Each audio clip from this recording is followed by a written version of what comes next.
In this video, I'm going to show you how to create a before and after slider on Wix. Now, the first thing you'd want to do is to log into your Wix dashboard. Once there, just look for the Edit Site button, then click on it to pull up the Wix website editor. From here, we're going to look for the Add Apps button right here. Then on the search bar, we're going to look for the before and after slider app. Now, as you can see, on my app, it says add again. This is because I've already installed this app before. But if it's your first time installing this app, this should say add to site. So just go ahead and click on that button right there. And it should give you a before and after slider.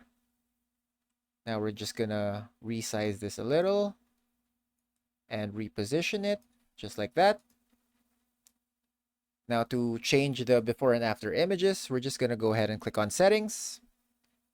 Then on images, replace the before image right here. I'm just going to use some random stock photos I have right here.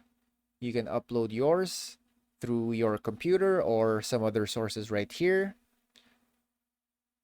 Now I'm just going to go ahead and click on add to page.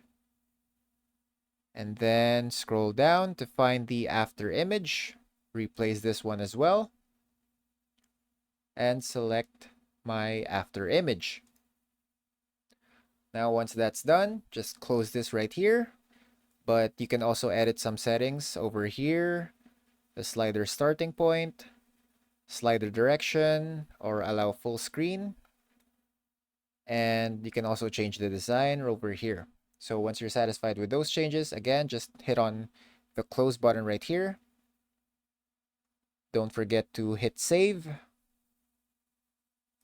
And make sure to click on Publish Now to ensure that the changes will reflect on your website. Once that's done, we're just going to check how it looks on our web page. Scroll down a little bit and wait for the page to load up. And as you can see, we now have a before and after slider.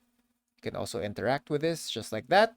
You can see that it's fully interactable. And that's about it. That's how you create a before and after slider on Wix. If you have any questions, please let me know down in the comments below, and I'll do my best to help you out.